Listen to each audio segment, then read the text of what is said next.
Your favorite childhood TV show just became an archetype. Hey guys, Otaku here, back with another video. So today we're going to be talking about the recently revealed archetype of Dragon Tales, and even Konami is kind of pushing towards the fact that this is a children's TV show from like the early 2000s and I think even like the 90s.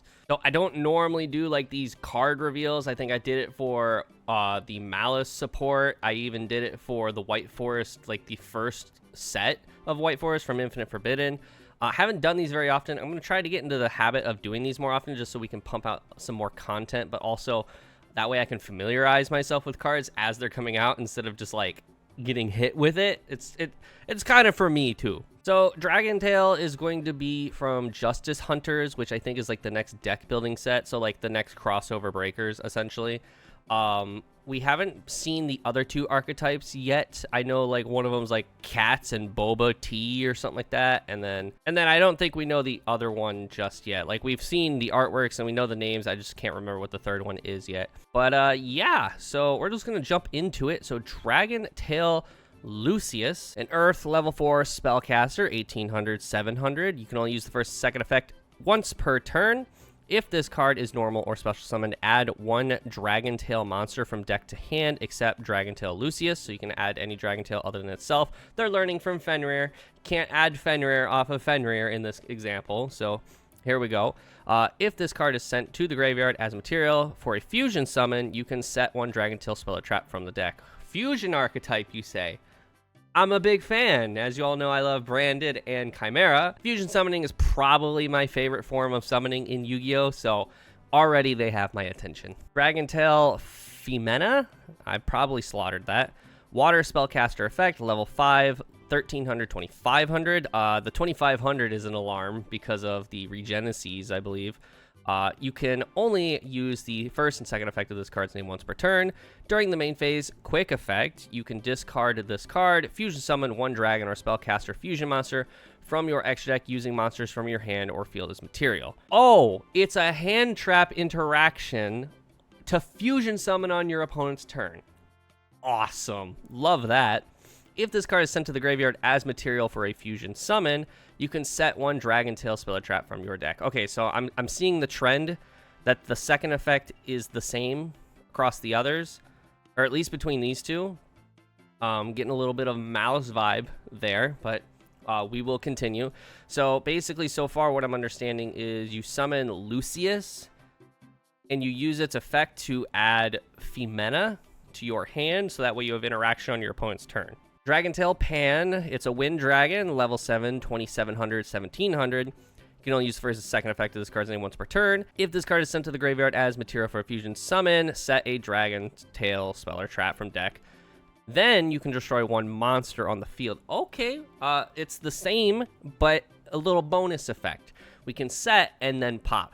We have yet to see the spell or traps, so I mean, I'm assuming that they involve fusion summoning.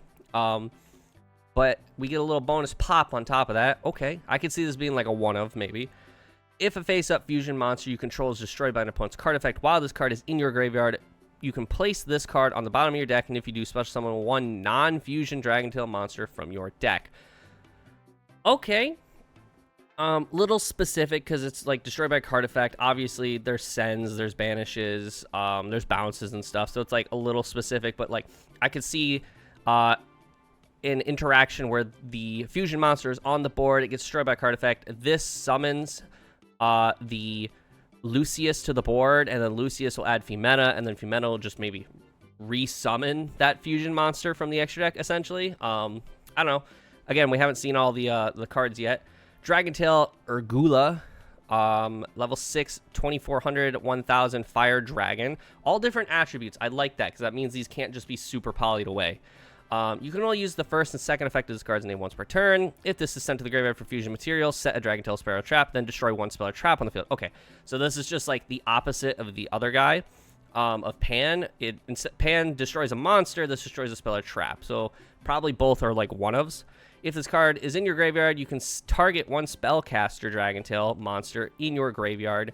Place this card on the bottom of the deck, and if you do, add that monster to your hand. Okay, so Femena is the spellcaster, and I guess also so is Lucius, but you'd probably be adding Femena back to hand. This is not a quick effect, so you will have to use it on your turn, but basically, like, you use Femena in this to maybe fuse into the fusion monster, and then you put Femena back in your hand, so you have interaction on your opponent's turn.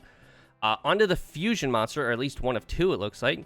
Dragontail Altharian, Earth Dragon Fusion, level 8, 3k, 2500.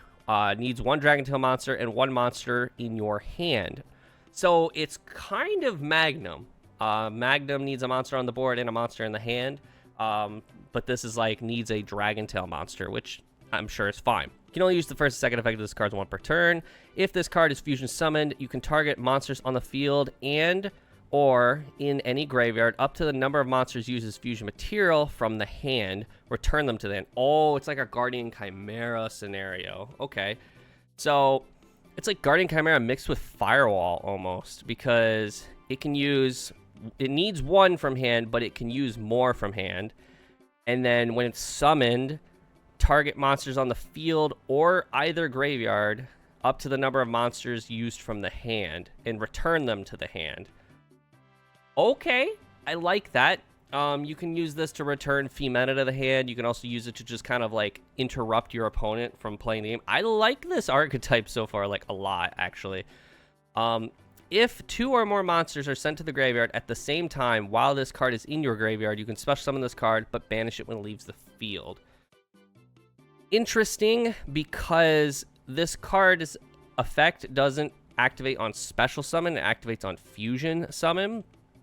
So, unless your Speller Traps, which I'm assuming one of them will, needs to have like a Dragontail monster on the board to activate them. Like, I don't fully see the purpose of this other than maybe just getting a body. Again, it is also, well, this is a trigger effect, so this could happen on your opponent's turn if two or more monsters are sent to the graveyard at the same time. You could also just fusion summon while this is in the graveyard, and then this comes back, because obviously two monsters are going to the graveyard off of a fusion summon. Dragontail Grammel, a water spellcaster, fusion, level 7, 2800, 2300. One Dragontail monster plus one monster in the hand. So the first guy can use more than one in the hand. This guy can only use one, period. You can only use the first second effect of this card's name once per turn. When you activate a Dragontail card or effect, quick effect, target one card your opponent controls, destroy it. Okay. Interaction. We like interaction. It's just a real quick pop. It does target, which is unfortunate because there's a lot of dodging targets in the current format, and probably even further when this archetype comes out. If two or more monsters are sent to the graveyard at the same time while this card is in your graveyard, special summon it, but banish it when it leaves the field. Okay, so it has the same effect as this guy here. The difference is this is a lot more valuable to have on the board because it's got the quick effect. It's got the pop. So I would value this on my board more than this guy. This guy just seems like a break the board scenario, or summon it on your opponent's turn to prevent them from establishing a board. Whereas this guy just seems like a wall for your opponent to have to play around. All right, we're on to the spells. Key to Dragontail. It's a normal spell. Only activate one card with this name per turn. So it's a hard once. Add one Dragontail monster from deck to hand. Then, if your opponent controls a monster, you can fusion summon one dragon or spellcaster monster from your X deck using monsters from your hand or field. Okay, so like it's good going first because it adds a Dragontail monster, but then if you're going second, it has that bonus effect to be able to fusion summon right out the gate, which kind of is like really good because this guy, the Altharian, pretty good because he's just going to be able to just kind of out your opponent's stuff, just bounce stuff to hand, especially if you have more than one Dragontail in your hand. You're going to guarantee you have one off of this spell.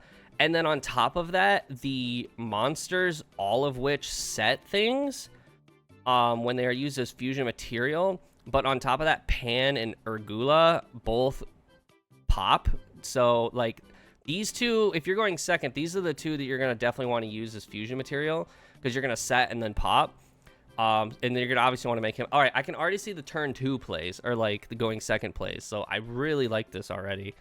Ranhu, also a normal spell. So setting these have no ramifications because so far none of them are quick play. You can only activate one card with this card's name per turn. Again, a hard once per turn. Fusion summon one Dragon Tail fusion monster from your X deck using monsters from your hand, deck, and or field as material. Also, you cannot special summon from the X deck for the rest of this turn after this card resolves, except fusion monsters. Now, how does this work? Hold on. All right, I was actually a little confused for a second there because I was like, how does this work? Because it has the ability to fuse from the deck, which means it's Ash Blossom target, but I was really confused because they all need monsters from the hand, and then my brain kicked in for a second there, and it was like, you can use the Dragon Tail monster from the deck, and then the other material can still be in your hand. So you can, yeah, like, I like this a lot. It locks you into fusion summoning, which is, like, fine. I don't imagine, like, that being a very, you know, punishing restriction. The thing here is that both of these only fusion summon, the thing here is that this can only fusion summon a Dragon Tail fusion monster, whereas this, with the bonus effect, can fusion summon a dragon or spellcaster, which I'm sure there are plenty of good dragon and spellcaster fusion monsters. I can probably name a few off the top of my head. You know, our good friend Albion, pretty good. And not that I think Brandon's going to be played with this by any means, but, you know, you just never know. All right, so we're on to the traps. There's only 2 of them. Dragon Tail Horn, normal trap, so no counter trap or anything along those lines, no continuous. Target 1 attack position monster, return to the hand or X deck. Then you can place 1 Dragon Tail card from your graveyard or banishment on the bottom of your deck, except Dragon Tail Horn. So this is how, like, when your fusion monsters return and then they get banished when they leave the field, this is how you can, like, recur them. But it also is just a draw. So you literally just bounce a monster on the field. Can be on either side of the field. Doesn't have to be yours or your opponent's.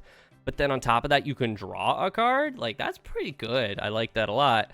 But the thing is, this can also just get ashed, which is which is a big thing. Like, the big issue I have with, like, Malice right now is, like, one of your forms of interaction, which is MTP, can get ashed. So a good, like, a good way to play against Malice is just hold your ash for their spell, or for the binder to come back. And then the last trap is Dragon Tail Flame. You can only activate 1 card with this name once per turn. Target 1 face-up spell on the field. Negate its effects until the end of the turn. Then you can place 1 Dragon Tail card from graveyard or banishment to the bottom of the deck, except that, and draw 1 card. So it has, once again, the ability to recur resources and draw a card. I like that a lot. This is like a pseudo Omni Negate. Love that. Malice is about to get one of those here real soon. Instantly, they're just telling us we're going to see Edge Imp Chain, Poly, and Frightfur Patchwork as reprints in this set. Patchwork's like a good reprint, kind of. We haven't had a good reprint for that in a while. Edge Imp Chain, again, another good, like, reprint. Obviously going to be rares, but it is what it is. Poly, we've had a reprint for Poly in every rarity under the sun in several different reprints, or at several different alt arts at this point. Don't know if we need another rare, but sure. I like this archetype a lot. I can't wait to see what people cook with it. Obviously, we have a long time till this stuff comes to the TCG, because we still have to get to Alliance Insight, and that's like April or May or something like that, which means this is going to be probably not till, if I had to guess, September or October. But yeah, this is a really promising archetype right out the gate. I'm always a big fan of fusion summoning archetypes. It's probably my favorite form of summoning. I like how the traps, obviously one-ofs, draw you cards, but also recur your resources. They have a Omni Negate, they have a bounce, they have a bigger bounce, they have a pop. And just, like, by playing out your normal turn, you are already going to be setting up the turn 1 board. So obviously, if you used, like, the fusion spell to fuse, like, these 2 together, Lucius and Femena, you're going to probably end up summoning out Gramel for your end board, and then these 2 are going to activate in chain 1 or chain 2, and probably just set both the traps. Because neither of these are quick plays, so there's just no point. You could maybe set one of the spells. You could use, like, Key 2, set Key 2 and then one of the traps, and then Key 2 to search you one of these guys. The only thing here is, like, you definitely, if you're going first, you need to end with this in your hand, because This is how you're going to fusion summon on your opponent's turn to make Altharion, for sure. Altharion's going to help you just bounce shit, but also set more resources. But even on top of that, you're going to use these two, the Pan and the Ergula, to interact with your opponent's board even further. But yeah, these all seem like really promising, really cool archetype. First wave of support. Obviously, probably won't see another wave for a long time, but so far promising. I can't wait to see the other two archetypes in this set. But let me know what y'all think in the comments down below. But also, don't forget to leave a like on this video. And if you're not already and you like competitive-based content, consider subscribing to the channel so I can continue to make videos like this one. But with that, I'll see you all in the next video. See ya.